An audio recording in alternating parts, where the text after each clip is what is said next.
Lance Marlich.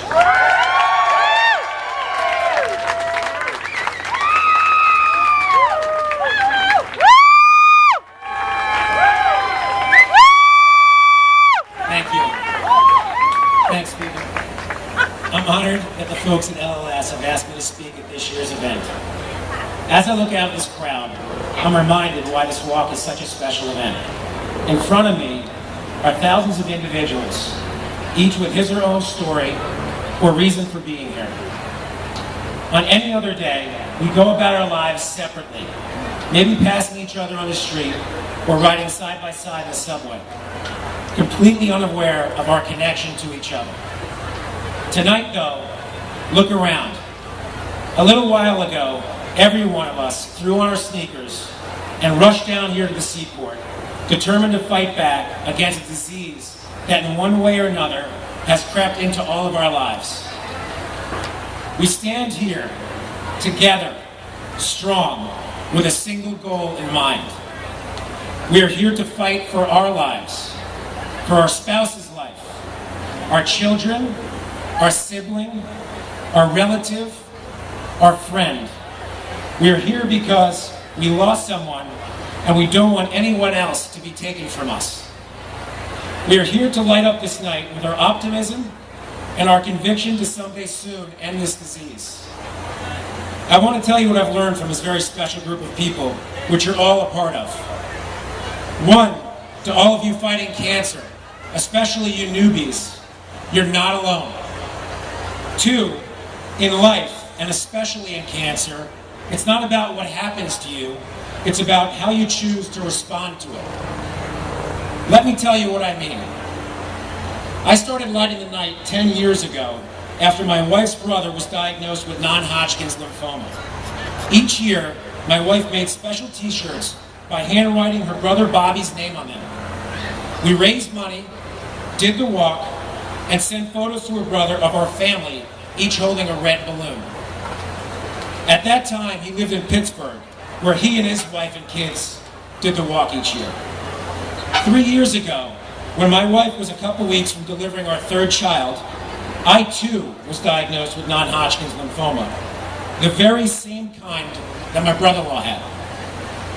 Life suddenly became a bit intense. Little did I know I was about to sit in many doctors' waiting rooms, chemo suites, at charity dinners meeting person after person who, just like me, was battling a blood cancer. I met with children with the disease, who I now think about all the time. Survivors are all ages, are undoubtedly some of the nicest and strongest individuals I've ever met. Sometimes even all the strength in the world can't beat this ugly monster. I made a special friend, Marjorie Avalon, who inspired me, but who unfortunately lost her fight last year. Now, I'm no doctor or researcher, and the last place I belong is in a lab or an operating room. But I definitely know how to motivate and to focus on reaching and exceeding goals. So I got on my computer, my phone, and talked to anybody that I could squeeze some cash out of. My wife would say that I did it to the point of sheer embarrassment. I'm not sure how to argue with that, but my OCD took over. I received an enormous outpouring of support from family, friends, and incredibly compassionate coworkers and clients. By the next walk, I had completed 4 months of chemotherapy, and our team, the Lymphomaniacs, has raised $135,000. Last year, we stepped it up even further and raised $243,000. Then something unexpected happened. This past March, 1 month away from being able to celebrate 2 years in remission, I found out I had blood cancer again. Talk about a bad day. I had a root canal in the morning and got a PET scan in the afternoon and was told that I again had a blood cancer. This time, I didn't have non-Hodgkin's lymphoma, but in fact I had Hodgkin's disease, with a mass the size of a lemon between my heart and my lung. So I prepared myself for another course of chemo, which this time would last 6 months, and up my fundraising goal even higher. 9 days ago, I finished my last treatment, and in 1 week, I'm hoping to have a normal PET scan and hear that again I'm in remission. Today, due to the continued generosity and enthusiasm from our team, I'm thrilled to report that our fundraising total was $353,000. Now, part of the speech says, and growing. I just learned that a very, very dear friend of mine flew in from London today, which I did not know about, and I scratched out the 353, and it's now $550,000. Amazing. This brings our total funds raised for LLS for the lymphomaniacs to $985,000. Let me emphasize, I did none of this alone. It's taken the support and altruism of so many people to accomplish these goals. Blood cancers are not contagious, but it seems that my determination to raise money for LLS has spread to every member of the lymphomaniac team.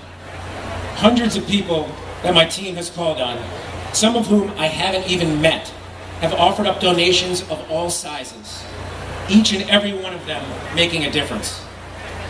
I light this night in all of you currently fighting the disease. There are many of us that know what you're going through and are here to give you strength. I light this night inspired by those who courageously battle this disease again and again. I light this night in memory of those who are no longer physically here, but will always be in our hearts. I light this night to my family and all families of survivors who suffer with us and stand by us at every moment. I also light this night in absolute awe of those who work selflessly day after day, helping their patients, finding new treatments, and to those who raise much-needed research funds. Thanks to all of you. You inspire me and make me feel truly fortunate to have you on our team. To my brother-in-law, Bobby, I light the night with you in celebration of your 11th year as a survivor. I plan to follow in your footsteps. I want to again thank all of you in this crowd for showing me and others like me we are not alone. Thank you for choosing to respond to blood cancers by standing up and fighting for a cure. Have a great walk, and let's get over that bridge. All right, Lance, you are an inspiration.